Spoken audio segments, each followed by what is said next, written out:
Welcome back to Middle Fingers Up. I'm your host, Kieran. Today's episode holds grief, strength, motherhood, mindfulness, and the kind of honesty that I feel like is medicine, because nothing good ever comes from pretending everything is fine. Our guest is someone whose story, resilience, and heart have stayed with me since the moment I learned about her journey. I'm honored to sit down with Reshma Kearney, a mother of 3 and a mindfulness-based grief support practitioner who knows firsthand what it means to lose so deeply and slowly rebuild. In 2022, Reshma's husband died by suicide. Her world cracked open, and instead of covering it back up, she chose to walk through it with intention. Reshma now shares her story with others, working through grief, offering mindful tools and soft space for pain to be witnessed, not fixed. She says grief changes us, but mindfulness helps us find steadiness and strength in the process. We're going to learn a little bit about that today. Also, in honor of Children's Mental Health Month, we're going to be talking about what it means to parent through grief, how children understand loss, and also hear the voice of young people, particularly Reshma's kids, and what they wish we knew, what they wish other young people knew about grief and loss. We're also going to spend some time unpacking the power of mindfulness, what it actually looks like in the hardest of moments, and why we need to stop whispering the word suicide, as if silence will protect us. Reshma, welcome to Middle Fingers Up. Let's get into it. How are you today? I'm good, thanks. Thanks so much for having me. I'm honored. How are you today? Thank you for asking. I'm doing good too. I also feel honored that you're trusting us with your story, with your journey. I'm looking forward to this conversation. Definitely something that's needed, and hoping for our community to gain some insight about some of the hardships that we go through when we're experiencing grief and loss. So I'm going to just get right into it, because there's no better way, I think, than to have the conversation. So I would love, if you're okay, to start at the beginning with the loss. And I'm hoping that you can take us back to the time in 2022 when your husband died. What do you remember about those early days of loss? It was September 2022, and we had just reunited. The kids and I had just moved out to the Seattle area in the summer prior. Earlier that year, at the end of December, my husband Sean had gotten out of the Army. And so earlier in 2022, he had made the move out to Washington State, where we had been waiting for years to get back to. And the kids and I stayed in Augusta, Georgia to finish out their school year. So we reunited in around June, July of 2022. And we were on a high as a family, back together. And we were in the place that we had been hoping to get back to for years, and just kept dreaming about how amazing the future was going to be. And the summer was great. We traveled a lot. We were getting settled in our new area. And I would say toward the end of the summer, beginning of September, I started to see a shift in Sean's behavior. And I saw, and I should backtrack a bit, depression and anxiety wasn't a new thing. So even if I started to see it then in the fall of 2022, it wasn't something new to me. It was an ongoing struggle for him. And every year there would be something that would kind of bring him down, and I would help him get back up, and then we would keep it moving. And so I just chalked it up to, this is just growing pains, being in a new area, joining private practice. He's stressed, he's feeling inadequate. And so I just kept supporting him in the way that I normally did. And the week before he passed away, it was really like a lot of highs and lows. Our youngest daughter just turned 7. We had a birthday party for her the weekend before. You would have never thought there was anything going on. He did all the things that husbands do during birthday parties, right? Pick up the cake, complain a little bit on the side, but he was acting like he normally did. And during the week, he was preparing to go away for a fishing trip. And that was coming up the weekend after. And he was also working. So there were some things at work that were coming up that were challenging. And then he was trying to pack for this trip. So the night before he passed away, he did say to me that he didn't want to go on the fishing trip, that he didn't feel like going. And again, I had no idea what was going on in his head. So I encouraged him to go. And I even did you've been planning this with your friend for a long time. You can't back out now. It's in 2 days. And I didn't know. Yeah. So looking back, I wish I had known, because I would have said, no, absolutely, you're not going. Let's get you some help. But up until the night before, he was planning on going. And we went to bed separately because he went to bed earlier. And I just did the, sleep revenge scrolling at night. And the next morning, he didn't wake up when I did. So I just got up and started my day. I didn't think anything of it. I thought maybe he had a later start. And the usual routine was I'd go downstairs, get the kids up and start making their lunches. And then I'd run back upstairs and change into workout clothes and walk the kids to school. That day was different because I had a COVID shot and a flu shot the day before, so I didn't feel well. And I told the kids, I'm just going to walk you around the corner in my pajamas, and then I'll go back home. So I did that. And we were probably gone for 5 minutes. And when I came back, I saw that Sean's car was still in the driveway. And I was really surprised by that, because that wasn't typical. And I came back in the house and decided to go back up and get ready. And I couldn't get into the room. So I had to pry myself in, and I found him. You have, I imagine, shared this story so many times, probably gone through it in your head so many times. Mm-hmm. Does it get better, or does it feel different as you share the story, as you walk through the steps and sort of what happened that day leading up to it?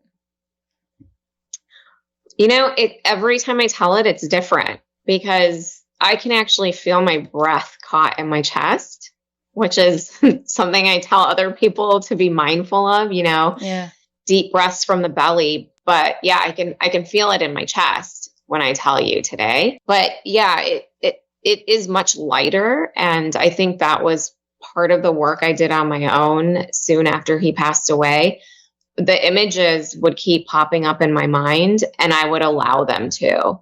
And it wouldn't matter where I was. If I was driving and they started coming up in my head, I would just let them go. I'd let them flow in my mind, and I would walk myself through the scenes in my mind and allow myself to just replay it over and over. And I think because I did that over time in a really healthy way, I became, I don't want to say numb to it, because it still evokes a lot of feeling, but just I was able to talk about it and see things and not freeze. I was able to just go with it. Yeah, I mean that's like we're going to talk about mindfulness and we're going to talk about some of what you did there because you and I talked about in our consult, a professional friend in the field, when you shared that, you did that, had said, "Oh my God, you do what we teach our clients to do," and it naturally came to you. And so I'm going to come back to that a little bit later. I also want to go back for a second because when you were sharing, you had said like, "Oh, hindsight," right? Like, I wish I had known that or thought about that. And I think hindsight is such a bitch because what we know after isn't what we know during. And then I know for me, when I'm in that hindsight moment, all these feels, guilt, crappiness, I wish I'd known, whatever. Who knows if the moment would have changed or not, or the situation would have been different. But did you find yourself in that hindsight space after the loss of Sean? And if so, like, how did you walk your way out of that? Because I think a lot of people would relate to that. Oh, absolutely. And it's part of why I really cringe when I see the suicide prevention campaigns. I mean, I get it. There are some people who exhibit these concrete signs, but in my case and in the case of so many others, there aren't those concrete signs. Sean didn't give away his belongings. He didn't totally disconnect with everybody around him. He didn't talk about not being in the world. In fact, he was planning trips as far out as the holidays, like Christmas and New Year's. And so I do, not so much now, but in those initial months, I did keep going back. Oh, what if I had done this? What if I had done that? And even what if I had just gone back up to the room before walking the kids and given him a kiss, or had the kids go up and say bye? I mean, we didn't normally do that because we wanted him to rest if he was resting. It has taken a lot of self-talk to get out of that space of guilt. And it's also taken just reminders from people who were close to us, including some family, to accept that this was his choice and this is where he was at the time. And I couldn't have stopped it. And maybe I could have stopped it that day, but then maybe it would have happened another time. I don't know. And at a certain point, you just have to tell yourself you only have this much energy. And I'm now a solo parent, a widow, and a mom of 3 young kids who need me more than ever. So I can't use any of that energy beating myself up. I have to just accept what happened and trust that I'm doing the right thing. And I did the right thing. Trust that I did all that I could do because I loved him. And I really, every time I tried to help him, I really did put my heart into it. Yeah, for sure. I appreciate you sharing the honesty behind the could I have, should I have, would I have? Because I think a lot of us, when we're going through grief, we live in those places, and ultimately it comes down to trying to control something that we couldn't have when the situation, in this case, Sean's death, happened. What cracked open in you during the time of finding him? I'm curious if I can ask. Like, was it something emotional? I don't know, something otherwise? Like, what happened when you found him? It was shock, just complete shock. And I couldn't even walk into the room. Like, I might have taken a couple of steps in, and then as soon as I knew what happened, I backed out. Like, I didn't even turn around. I just backed out, and I had my phone on me, and the first thing I did was call 911. I didn't even know why I thought to do that. It's just, that's what I did. And but really I didn't know what to do, but it was shock. And it's interesting because I was shocked in the moment and afraid. And my first concern was my kids. But then after processing and replaying and thinking more about Sean and where he was in life, I remember telling somebody I wasn't surprised that he didn't want to be in the world anymore. So I was shocked that he got to that point and ended his life and that I found him. But looking back, I'm not surprised that he didn't want to be in the world anymore. When you come to that place and you realize that about a loved one, in this case, your partner, what goes through your mind? How do you work through that when you realize, okay, I'm not actually surprised by this? And likely those around you would be surprised because people don't know what happens in our world. And when we're down, when we're depressed, when we're going through mental health issues. So like for you, how did you manage that in the realization of, I'm not surprised? It felt lonely because, like you said, people on the outside were surprised, and people on the outside thought we were this perfect family, successful, thriving, finally moving to where we wanted to be, 3 beautiful children. And so to finally admit that there was a major problem and that problem changed our lives forever and ended his, like, you feel lonely. And I know that in the moment, whether I knew what was coming like a year and a half later when I started sharing my story or not, I think I knew in that moment that if I had been able to share more of this, or if he had felt safe to share more of this, maybe we wouldn't be here in this situation. I think that's like such an important message for all of us, because we hold on to things that we can't make sense of, or never taught how to make sense of. There's all these reasons why we hold such important big feelings so deep inside, and they always find a way out, whether it's on our body, whether it's through our well-being or not. And we all know that, but for some reason we think we're different and we can't seem to give ourselves permission to talk about it. And I think we come from a collective care community, and that's one thing South Asians are really good at, being there for people. When it comes to these deep things, I think we really do struggle with how to show up for each other, because we ultimately want everyone to just be okay, or this thing of like always be happy. And I don't think that's possible. I mean, we can't always be happy. Mm-hmm. We have to know how to feel other emotions. And so how did you sort of work through some of this, loneliness with your community, with your family, who's, I don't know, trying to be, I would imagine, try to be there in the way that they all think is, the best way, but no one knows what to do. And no one really necessarily even says, I don't know what to do right now. We just all try to fix something. So how did you work through some of that with your loved ones? I didn't really talk to anybody for the first month.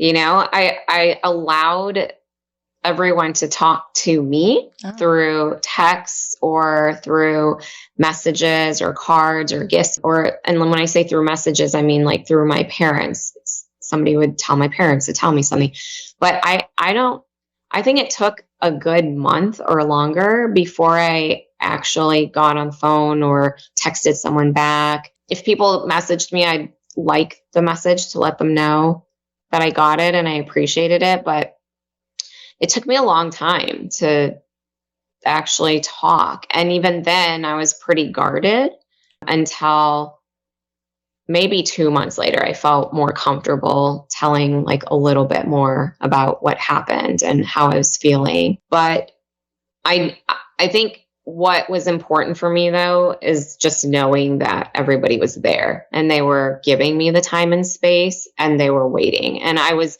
really grateful that I had family abroad who really wanted to come immediately, but they respected my wishes when I said, this is not the time that I want you to come here and visit me. If you're going to come visit me, I want it to be when we can like really enjoy each other.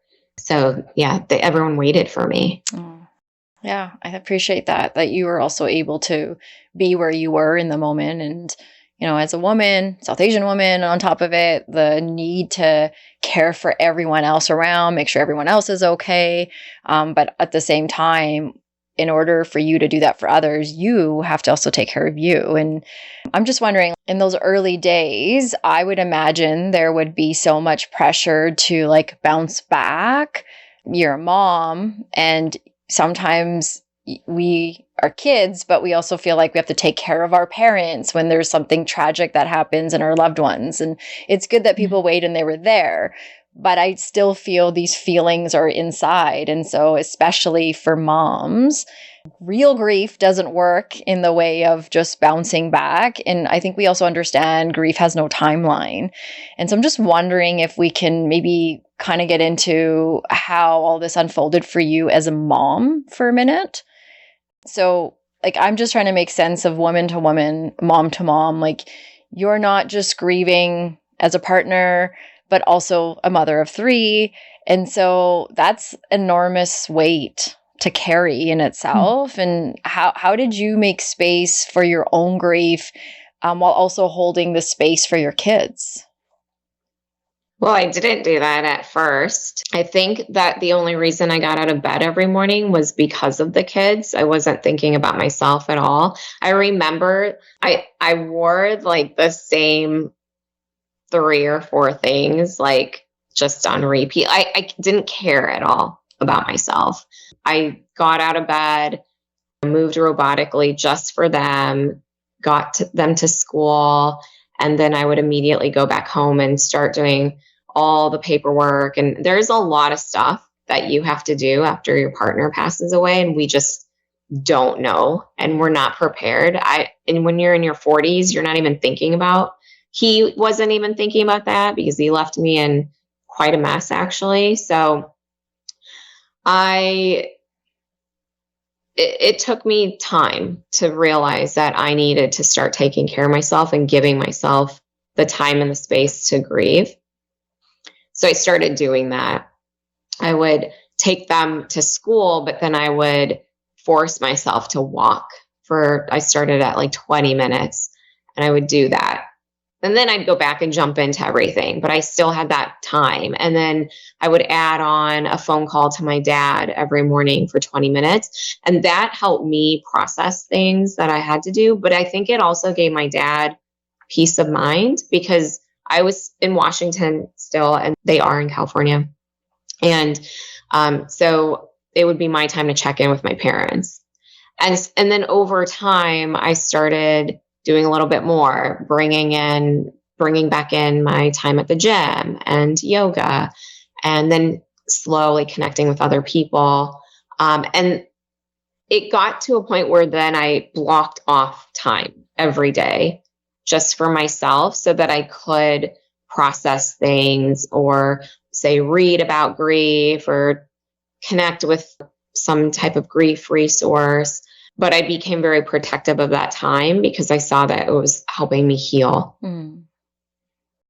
Yeah, I appreciate you sharing that. I think that's the thing you're going to get into mindfulness in a moment, but when you are present and trying to truly be present in the midst of all this, we learn what's happening for us, and that why we're doing what we're doing, why we're doing tasky things, why we're pausing the process part, why we're open to it, all these kinds of things. When we can be intentional about it, I think it does help us work through the healing process as well. As we said, grief has no timeline. So there's good days, there's bad days, there's ugly days. And so we kind of have to work off of that. What did you learn about yourself that maybe you didn't know about yourself as a mom during this grief process? I think I learned that as long as I put my heart and intention into everything that I was doing for the kids, they were getting the best of me. So after Sean passed away, everything changed, and it's still so much different than the life we had or the life we could have had. And I have learned since then, and I'm continuing to learn, that my kids just need my heart. That's all they need. And that takes a lot of pressure off. And in fact, there was a moment recently where I talked to them about how our life is so different, because I was a stay-at-home mom when Sean passed away. I had been at home for 10 years by then. And now I'm trying to build a business, and I'm taking care of the 3 of them by myself, and I'm managing finances, and my time isn't as limitless for them. And I asked them about that. Do you still feel loved by me? I can't give you so much attention. I'm on my phone more. I'm on my computer. I don't cook the way I used to. Do you still feel loved by me? And they said yes. And all three of them like very quickly said yes and then gave me examples. And so I think that's the biggest lesson I've learned as a mom.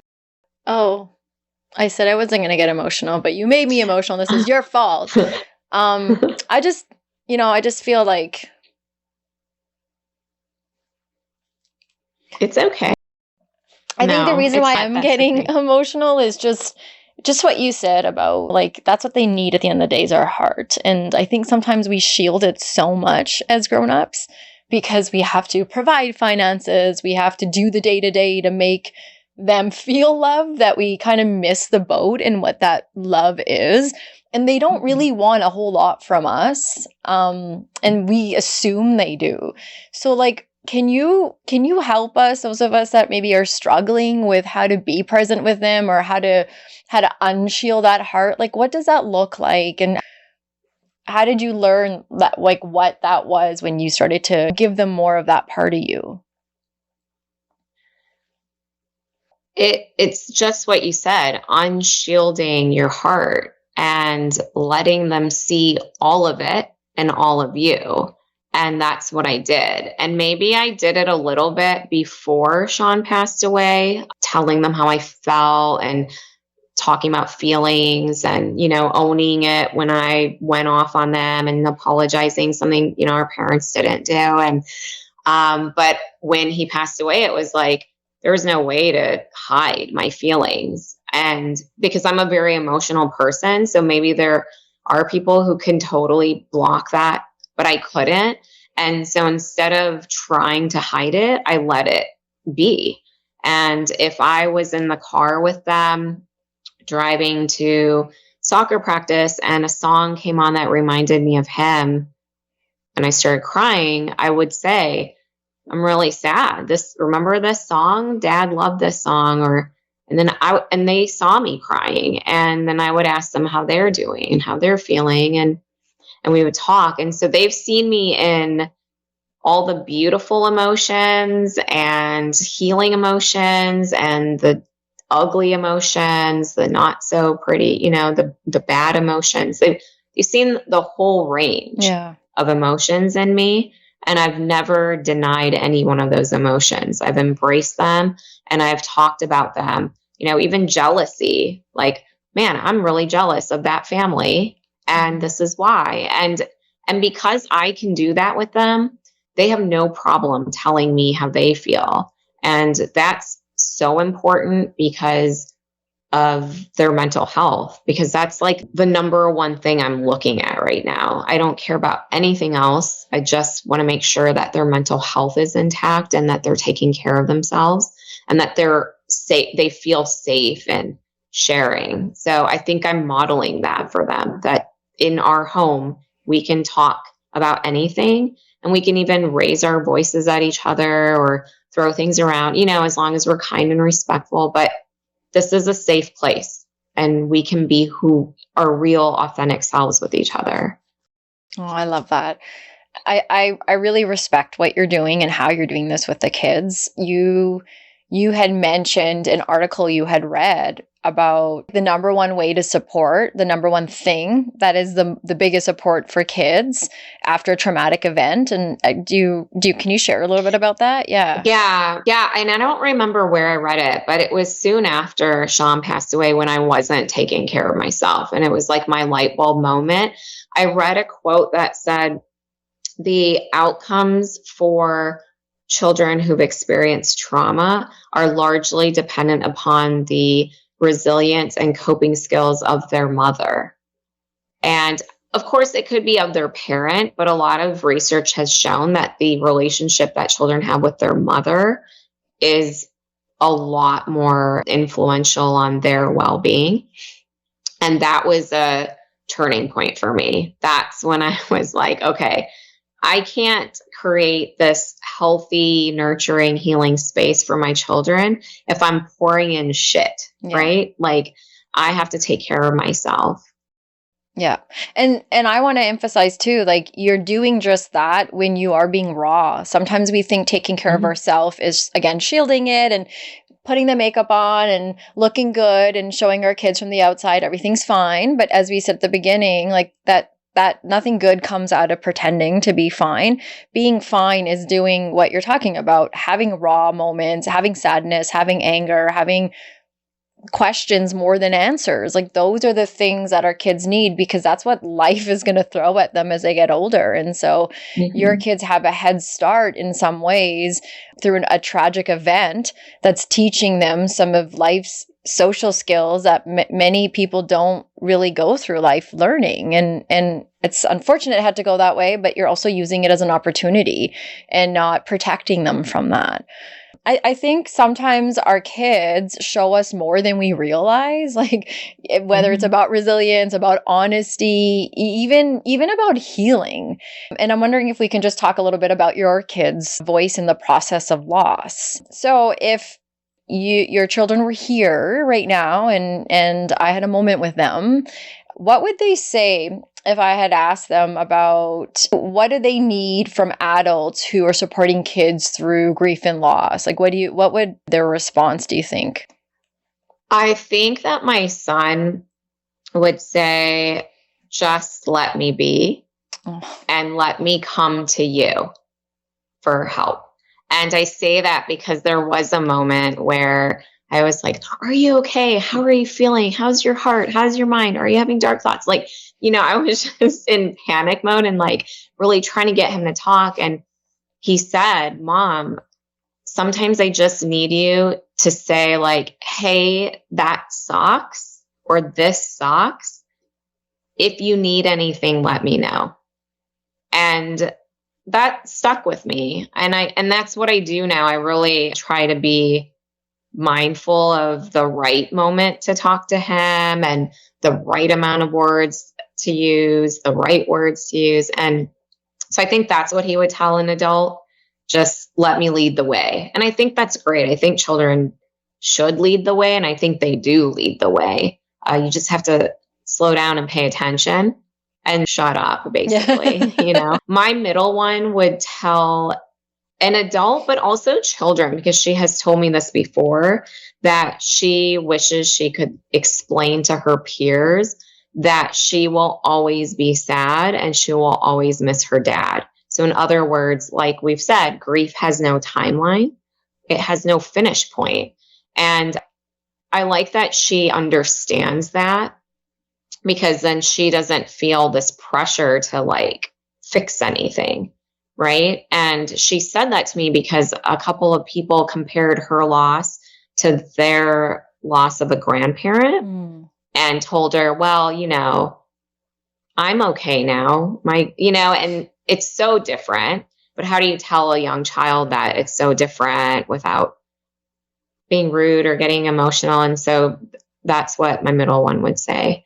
My younger one, I think she was too young. She had just turned 7, 6 days before he died. So I'm not really sure what she would say to an adult. I think she's still kind of like in her own bubble of grief and understanding. She just needs hugs. That's all. Yeah. For sure. You beat me to it, because I was going to also ask what the kids would want to say to other kids going through pain. And so you shared what your middle one would say. And I get 7 years old. There's a different level of processing developmentally, a lot more of being there. And like you said, the hugs and the feels. What would your older son, what would he say if he was going to support other kids through similar pain? He would say, you just have to keep going. Yeah. And it's hard. And I think he would probably say that I know it can get really hard because it gets really hard for me. He has struggled probably the most out of the three, or I should say really he's struggled the most openly. His struggles and his grief come out in anger. And that's something we see more easily than, the quiet emotions like sadness sometimes. So I think he would tell other kids that you just have to keep going and things do get better.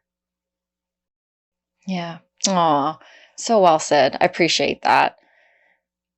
Siblings. I was talking to you about this earlier. And for me, siblings are such a big part of upbringing. I think, especially in South Asian families, at least while we're kids. I know things get complicated when we get adults, but as kids, our siblings are the ones that walk beside us through the trenches, the chaos, even the quiet moments that we're going through in our family, in our household. Sometimes they're our first friends, sometimes they're our rivals, or all these sort of things in between. And in some way, they're also our witness when we're going through pain. And so, just curious what the relationship between the siblings has been like, and if you've noticed a change or a difference, or even maybe you guys do something, in a different way as siblings. Has that come up for you guys through your grief? Yeah, I haven't seen too many changes in their relationships. I would say the girls, my two girls who are 17 months apart, they're almost inseparable now. And I don't know if that's because of the loss or because they're just growing older together, but I have seen that. I've seen my son take on this kind of fatherly role in the house with the girls and, just telling them how things should be and how they need to act. But again, I don't know if I do feel like that probably is a result of the loss, but then it could also be that he's the older brother and they're getting older. But it's funny because I've never thought about this before until you asked this question about their relationship. I've never heard them talking about their feelings with each other. They talk about their dad a lot together. A couple nights a week, I don't sit with them at dinner. I know that sounds weird, but I will just try to get a head start on the night stuff. I'll be in the kitchen, but I do it because I notice when I'm not sitting with them, the three of them talk a lot. And so I'm still here and I'll interject here and there, but I let them do that a couple nights a week. And when they do, I do hear them talk a lot more about their dad and memories and, oh, we have to do this because dad wanted us to, and that kind of thing. But I'm sitting here thinking, I've never really heard about them. I've never really heard them talking about how they're feeling about dad together. So I'm gonna look out for that. Maybe even ask them about that. Yeah, keep me in the loop. Yeah. I think developmentally too, they're going to be at different places at different times, and so that could be another phase or what. But I love what you're doing, like giving them that space, because you're right. When we're not there, a lot of stuff happens, and when we're not meddling or being in the middle of you be nice to your sibling and blah blah blah blah, they got to figure that stuff out. And so I think that's interesting that you are again being so intentional and observant and watching like how this process is unfolding for them. Can I ask what you shared with them when Sean died, how you did have the conversation with them? Yeah. When we first told them, that day a volunteer chaplain had come from the police department just to sit with me and be a kind of like a source of support. And I had no idea what I was going to do. And he convinced me to tell them the truth from the minute that they got home. And so he encouraged me to keep their day the same. I didn't pull them out of school. By the time they got home, my cousin from an hour away had reached my house. And so my kids came home and I just said that this is Chaplain so-and-so and he's here to talk to us. And we sat in another room and he said very matter-of-factly, your dad died today. And then all three of them had really different expressions. My son just went very quiet and the tears just kind of slowly went down his cheek. My middle one looked shocked, didn't say one word. And the youngest, who's the most expressive, started crying and looked at me and said, "Is this a joke?" And I had to tell her, no, it's not. And then, of course, they wanted to know how he died. And so the chaplain told them that he ended his life today. He shot himself. And we kind of just sat with that for the rest of the day. And my cousin was there, my parents came. And then either later that day or the very next day, they asked me, what does that mean? Like, they knew what happened, but why? What does that mean? Why would he do that? And for them, it was interesting because my son said, I don't understand. We just moved here. He wanted to be here, and we just bought this new boat, and we're going to do this. Like, that's how kids are thinking. For sure. You have all the things, right? You have all the things. Why would you not want to be here? And so in that moment, I just quickly thought, like, how can I tell them? How can I explain to them what suicide is? And also reassure them that this had nothing to do with them or us or his love for us. So I asked them, I started talking about our minds and the colors and the visions in our mind. And I asked them to describe what the inside of their mind looked like. And so everybody responded with like bright green, rainbows, purple. And I said, yeah, that's how my mind looks as well. But for your dad, it must have been very dark and gray. And he must have felt trapped in this black space. And he must have felt so much pain that he thought there was no way he'd see light again. And he wanted to end it. And I think they got it in that moment. I think it still required reminding. And I think even now, 2.5 years later, I have to sometimes remind them that he had depression and anxiety. He didn't get help. He felt very alone. And it got to be too much for him. Yeah. I remember you sharing this during our consult, and it sat with me for a while because you, like, again, I'm just trying to imagine myself in your place. This is so fresh, so raw. It just happened, like waiting all day for my kids to come home to tell them. This is something that I think no parent ever wants to have to do. And here you are doing it. And you said something so big, important to me, which was like, this is kind of that moment where they're going to carry this forever. The moment where they find out what happened and how it happened. And you wanted to be prepared and mindful. I mean, as prepared as you could be in the moment. And I think I have so much respect for you and how you've been working through this process, like for yourself, but also being there and present for the kids and really thinking about that, okay, this is something they're going to have to carry. And I think we protect kids so much when it comes to death, when it comes to grief. We don't want them to be at funerals. We don't want to tell them why someone important to us passed away, why we're emotional. And I think kids, as young as they are, when we as parents go through such a tragic thing, they may not have the words and they may not have the way to describe what's happening, but they have the energy and they have the feels more than anything because they're the most innocent and open, So I think we have to all look at that too, is even though we think we're protecting them in the moment, your kids could have still read your energy and made sense of it in their own way. And they're still going to do that. But when you open the door to grief in the way that you have with them, I think you've done it so beautifully. Like there's no fucking manual that comes with this to say, go to page 17B when this happens.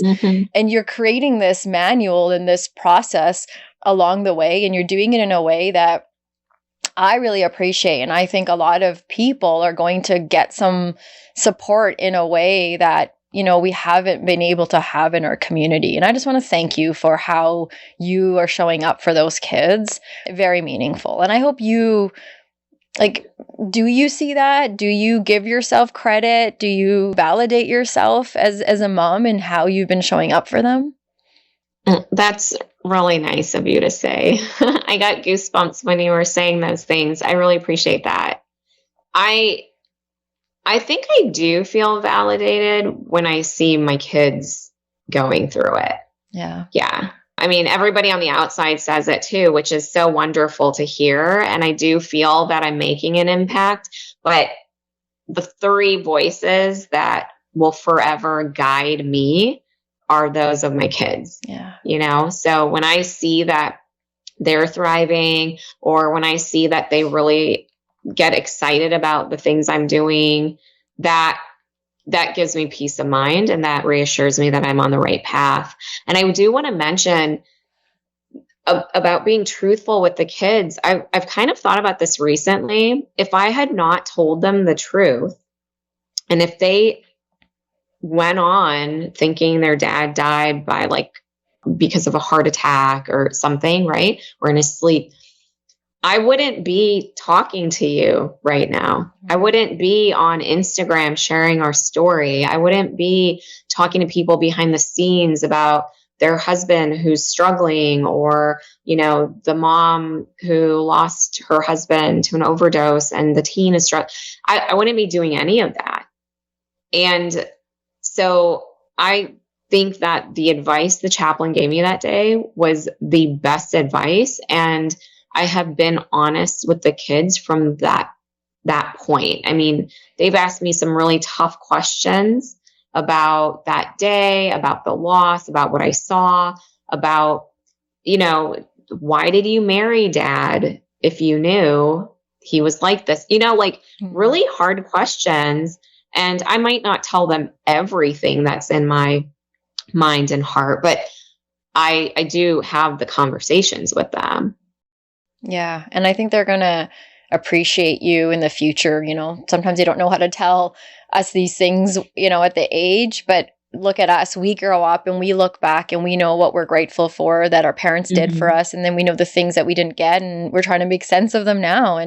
And we'll never know if we've done a good enough job as parents. But I think if we're present and at least thinking like, I'm doing this because of this, and I'm hopeful for that.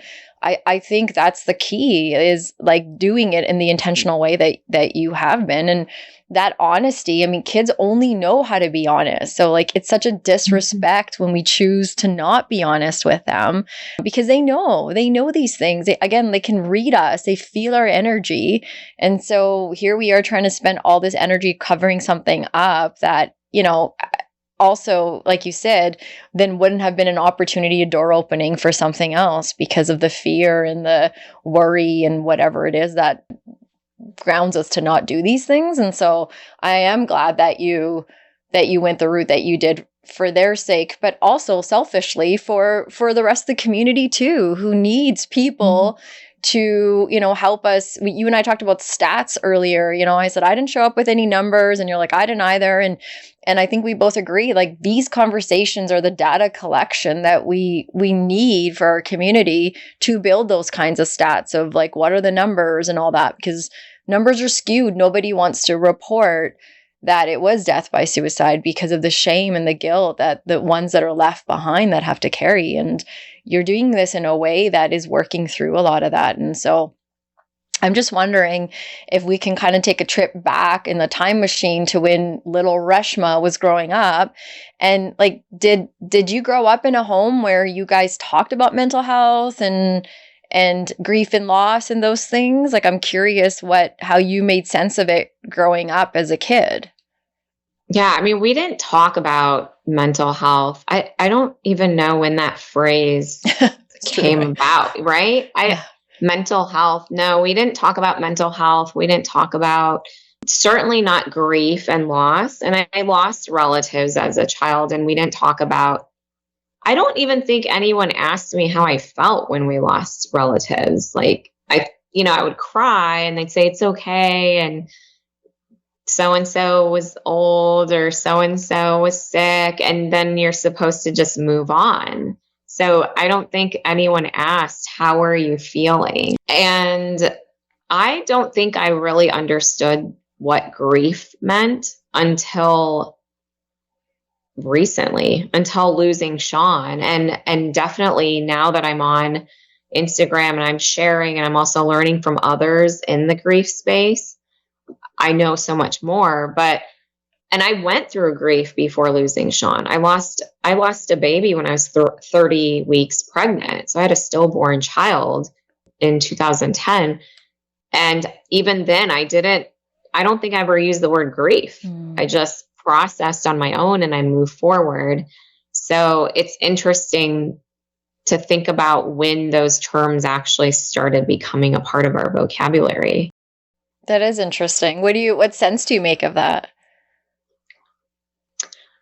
I think it's just the way our parents operated, right? Like nobody's supposed to feel anything but happiness and joy. And if the problem can't be fixed with food, then we just don't talk about it. Absolutely. Right? Yeah. Yeah. Good old Yeah. cup of tea. Yeah, exactly. Yeah. Yeah, I think that's well said. We just want everyone to be okay, and we spend so much time trying to do that more of us aren't okay than just Yeah. allowing us to, like you said, work through those emotions that you go through a day, happy, sad, mad, and all the other elaborate ones in between. And yeah, we try so hard to just be fine. And yeah, it's rough sometimes to see that with elders and caregivers and loved ones when you know they're hurting, but they don't have access to how to get that out. I don't know if you have any advice for our community, for those that are listening or viewing today, like how to flip that script.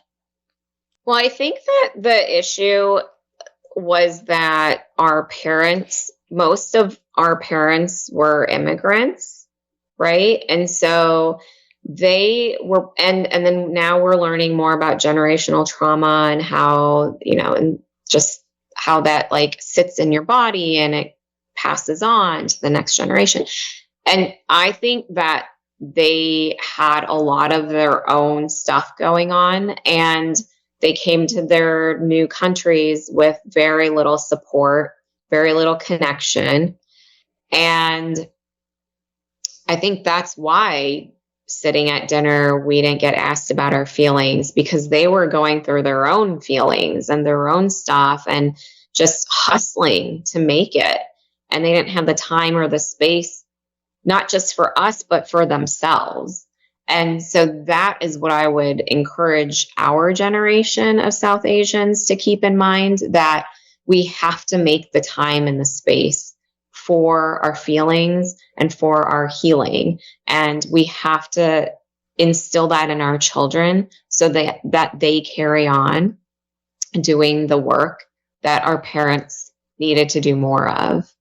What do you think? I feel like I'm 100% with you. I think even if we take it a step, further back, and I know I say this all the time, but it's how I'm making sense of it. Like, even how our caregivers and elders, before they even came here, and that survival mode, they were already operating that way in the motherland with the impacts of colonization without really knowing that. And so being in generations of fear and, stand in a straight line, essentially being told what to do, it makes so much sense. Like, you're cut off from any feeling or whatever. You're just like robots, like you said you were, right? Operating for a while there of like, I just got to get through.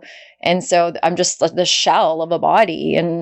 And we've been so privileged, being those of us that are born here or are in North America, like, we're so privileged to understand what space means, to be able to openly grieve and work through some of these things that, our parents can't. And I think that's what helps me go back and work through, like, angry Kieran when I was so mad at my parents all those years of like, how dare you? And I'm going to go be white now. And now I'm like, oh, I get why I did that. But I also get why, like, my parents didn't hate me. They're working through their shit, like you said. And so we have to have compassion, for that. And in order to have that for us to break barriers. And the whole I turned out fine thing, I don't like that. I hate that. I hate when I hear that, because it's like, we didn't turn out fine.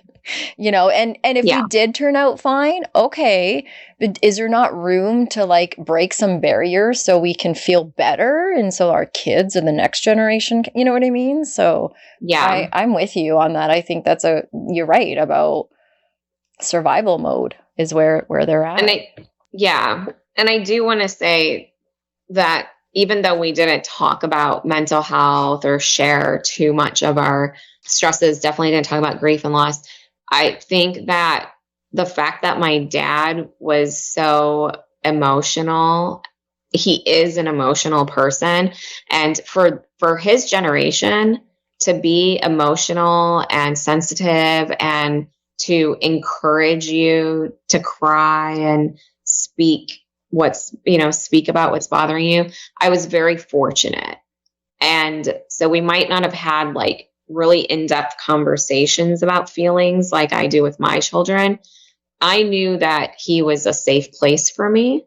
My mom is more reserved. That's just how her family is.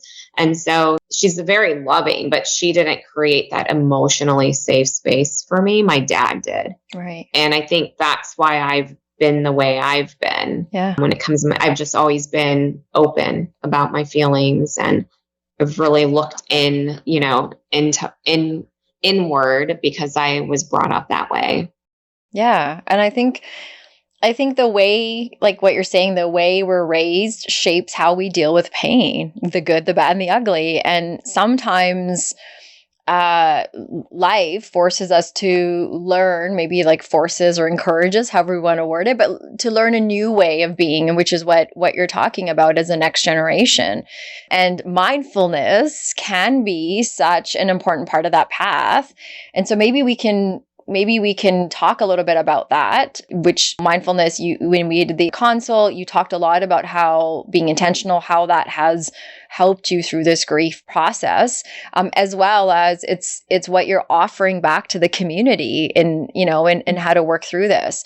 But if we can just, before we get into it, I had a moment of clarity for once in a long time this morning when I was prepping, and I was thinking about this, and I thought, if we can just, before we step into this conversation about mindfulness, I just want to pause and name where these practices came from, because mindfulness is often treated like a new discovery in the Western world, and it's a buzzword. It's on an app, and it's something you find in a yoga studio with incense burning and soothing sounds and all that stuff. But the truth is, mindfulness has deep roots in our South Asian traditions, so Buddhism, Hinduism, Jainism.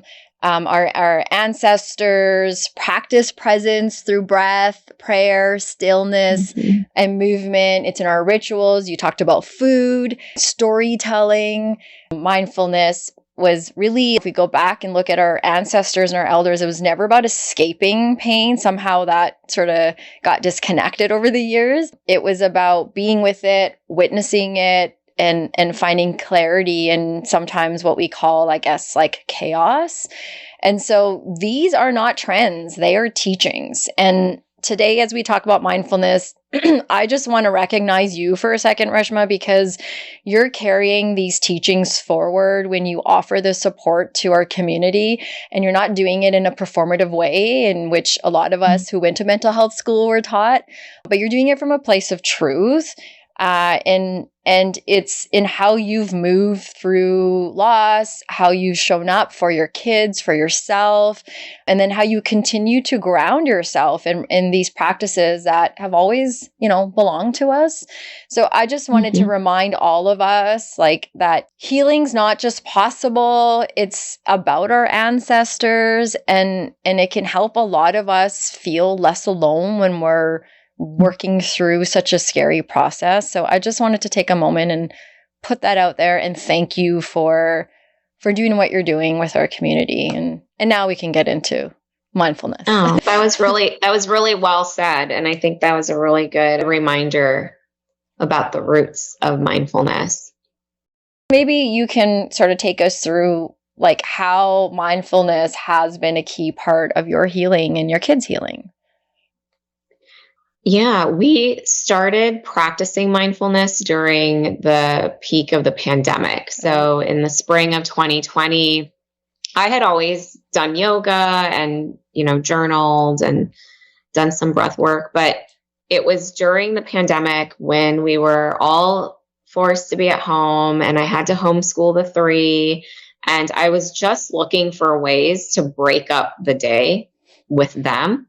And they had done yoga as kids, but the other practices I started slowly bringing in. So we did movement and play, and then we would have a nature walk hour, and we'd go out. And while we were doing that, we'd do, like a grounding activity where we're observing using our five senses.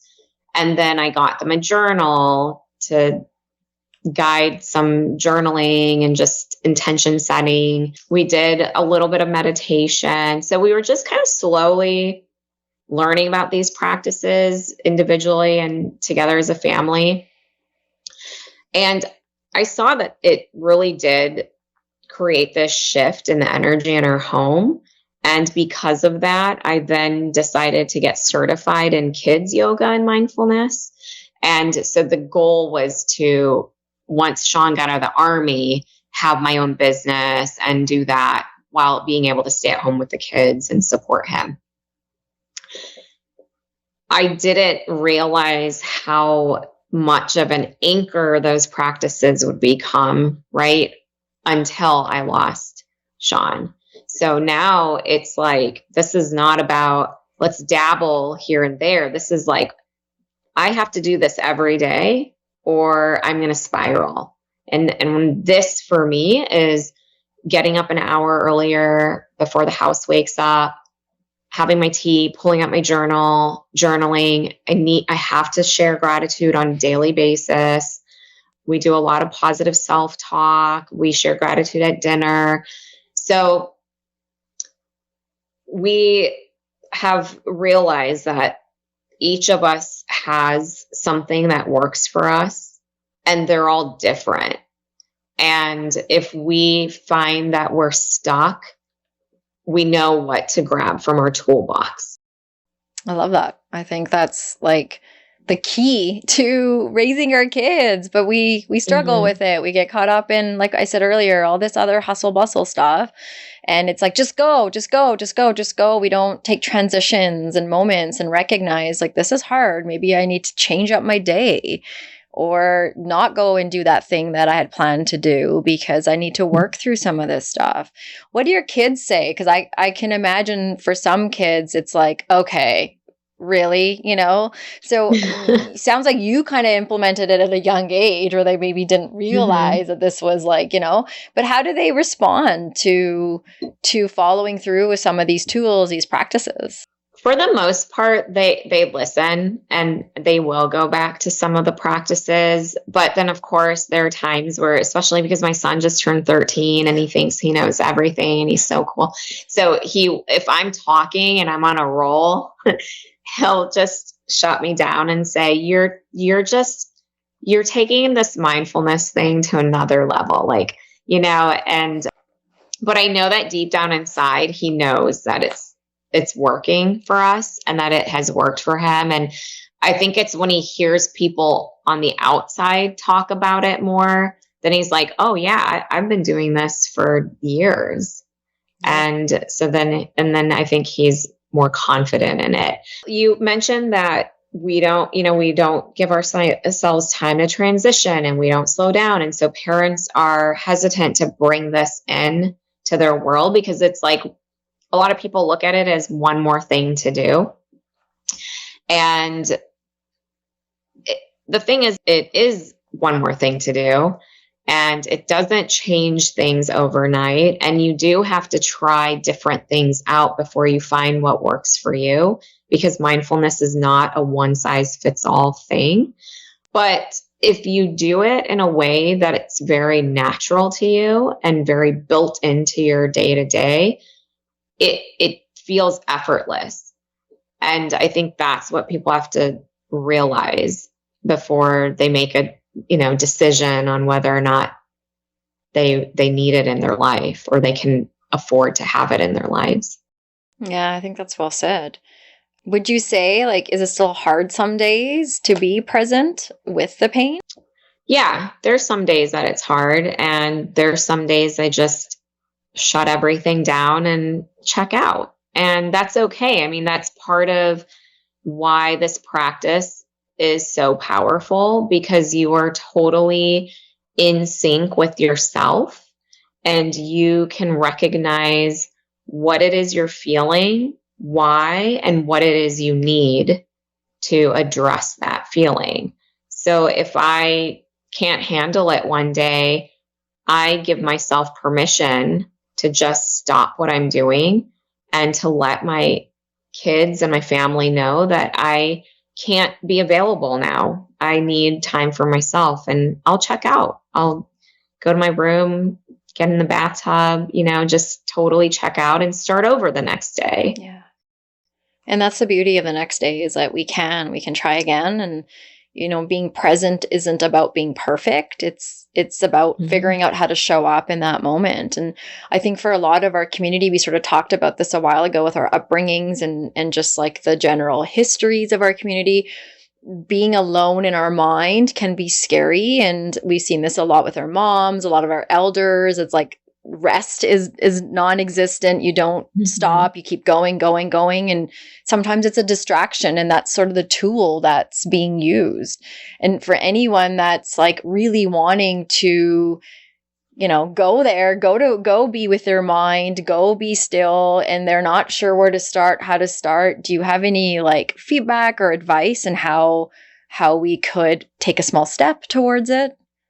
Yeah. I mean, I think that's what we have to do. It's about small steps. You're just going to have to give yourself a few minutes and then build upon that. And I think also it's really important to find the time that fits naturally into your day. It shouldn't feel forced, right? Yeah. Because if it feels forced, you're not going to do it. So I like to start in the morning, and I think it's easier to build in practices in the morning. So for people who do need to give themselves time and space to sit with their pain or their feelings, I'd say then you go to bed earlier, 20 minutes earlier, so you can wake up 20 minutes earlier, and you can give yourself 20 minutes of time to be with yourself before the rest of the world wakes up. And I always start my day by opening up my eyes and immediately saying, I'm grateful to be alive today, before I even get out of bed. And then the very next thing I do is open up a shade and look outside. So these are like little steps, and then you just build upon them. And by the time you get downstairs and make your coffee, you've done all these really powerful, simple things that are going to help you heal over time. Yeah. I think that's really well said. I think my great aunt, I was visiting her in London, and she taught me something she does that I borrowed, because I struggle at times to allow myself to be still with myself or go to certain parts of my memories and whatnot. And I'm trying to honor that a little more. And so she taught me the gratitude side. And so she's like, what one thing and plus she's like 70 and looks like she's like 50, like just looks amazing.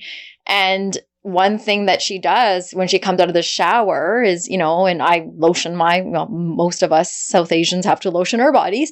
And so she with from the bottom up, like when she's putting lotion on, whether it's her feet to her like legs, her knees, just acknowledging that these are my feet and I use these to walk and I'm grateful.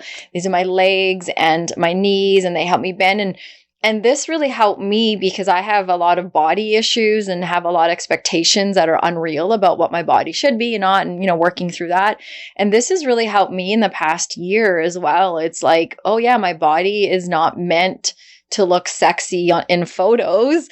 My body is meant to help me walk through this life. And I'm grateful that I have feet and I have these legs and I have these arms and these hands. And so like getting to this place from the outside, because the inside can be a little scary for some of us. And so I'm working my way to get to the inside of the brain part of, so I think there are like, ways that when we talk to people, we learn, ways that maybe one may not work, my way may not work, but what you're suggesting might be something that's really helpful, of waking up in the gratefulness. And if it's even just opening the shade, because we can't say we're grateful to be alive, then we're recognizing that this is where we're at. And this is how the day's looking. And this is how, just little ways, as you're saying, that can help us sort of be grounded and have our feet on the ground. And I think that's the whole point. Like, what would you say mindfulness is not, that maybe some of us have like a,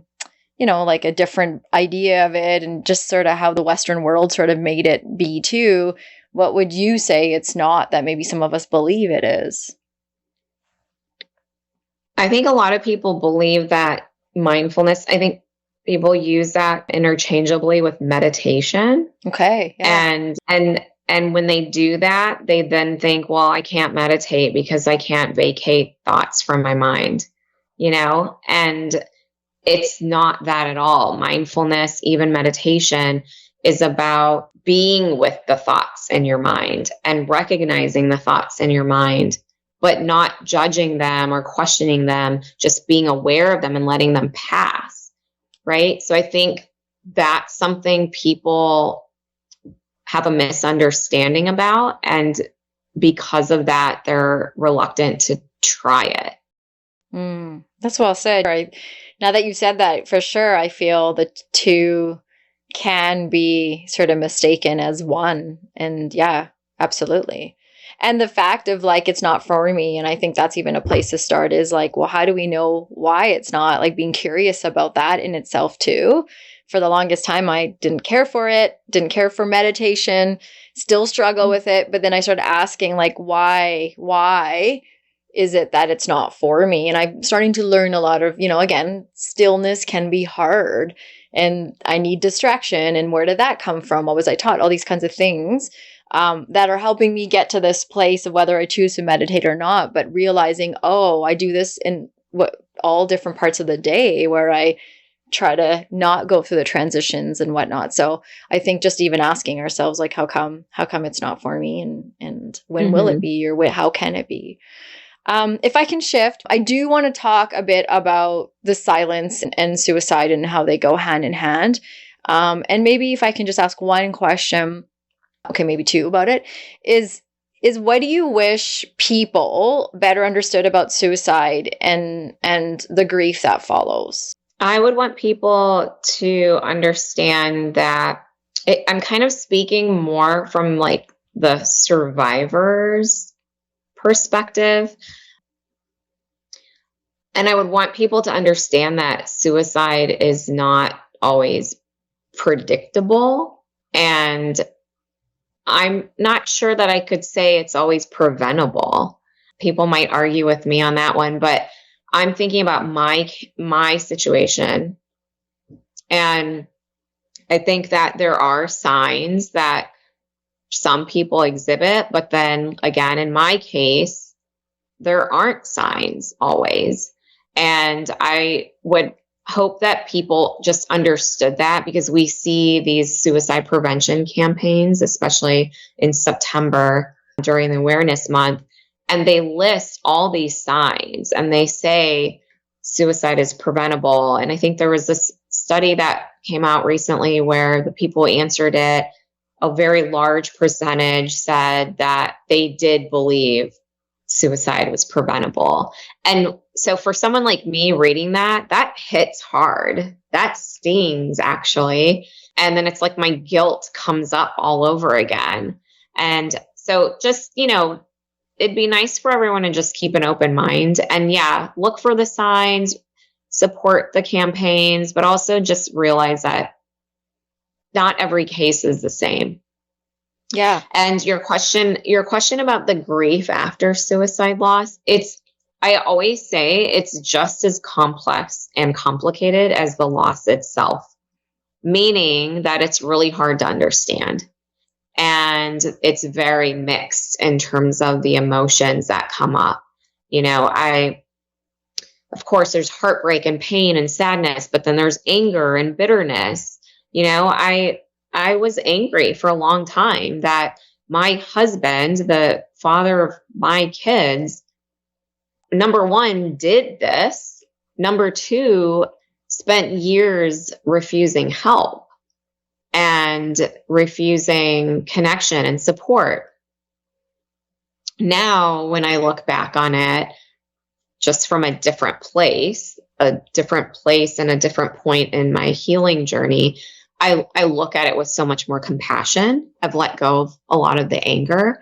But yeah, the grief is complicated and there are highs and lows. And, there are times where we might even feel relief because the months before he passed away were not good. And they were tense and stressful and scary. And we have peace in a way because we don't have that uncertainty, unpredictability in our home. I mean, for my kids especially. And so then you feel that way and then you feel guilt. Yeah. So it's like, all the emotions of grief after suicide loss are so complicated and so different. What's something that you encourage us to keep in mind when working through grief like that? To give yourself grace, to allow all the emotions to come in, to sit with them, and to just let them be. Don't question them. Don't judge them or yourself. Just be really gentle with yourself because everything you feel is normal. And you're not the only one feeling those things, even when you feel like you might be. Oh, yeah, that's well said. And when you share, I think that's where you really learn that, you're not the only one. And I think you're also giving someone else a gift because they're like, oh my gosh, this person shared this information. I'm not the only one. So it's like this positive chain that sometimes we forget when we keep it inside. Healing, support, what comes next? So you offer supports to people who are going through grief and loss. What kind of support do you offer to those navigating grief? And where can people find you if they want to reach out after this conversation? Yeah, right now I'm offering one-on-one support for anyone who's not just learning how to navigate life with grief, but even just mental health challenges, or for someone who needs grounding and centering in their lives.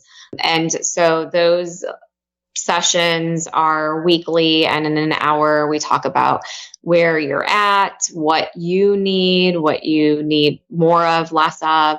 And then we learn, or I teach mindfulness practices and then learn together what works and what doesn't. And the most important thing is just figuring out how to bring those practices into somebody's life in a really natural, rhythmic way so that they can move forward and use those practices without even thinking about them. My son and I just decided to start a grieving teens support group. Yes. So we have a 6-week series starting very soon, and it will be me and him leading a group of teens, whether they want to share or not, but just talking about grief, what it looks like for teens, how it feels, and then I'll offer up different practices to help them, reflect and just connect with themselves and their feelings. And I'm on Instagram. That's where I do most of my sharing and communicating, connecting. And my handle is just Reshma Kearney. And I have a website too, same name. Yeah, and we'll put that info in our show notes when this comes out. I think that's amazing. Like, high five to your son. Please pass that on. I love teens. And when teens are in a place to give back, oh my gosh, that's amazing because we learn so much from them. So I think this is amazing that he is joining you and you two are doing this together. Thanks. I think it'll be really good for him. Yeah, I think it'll be really good for him too. Yeah, it's a gift, a give and receive. I think there's something in that for sure. So I'd love to hear how that goes. And maybe he'll come on after you guys do the program. Maybe he has some, tidbits and whatnot. You two can come on and share together. So that'd be kind of cool. Yeah, that'd be great. So is there anything today that you wish I'd asked you or that we talked more of, or that maybe you want to go back and clarify, add to? I think I would just want to leave reminding everybody to just be kind, to be kind and compassionate. And after listening to this, just go outside and smile at someone and check in on people, check in on the people that look like they're okay. We always say, check in on your friends when they're quiet or they don't seem to be themselves, but just check in on people, period. Yeah, I think that's lovely.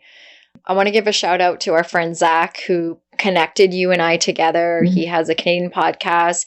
He has the campaign with Mental, and Mm-hmm. something that I learned through him was when you ask someone how they are, ask them twice.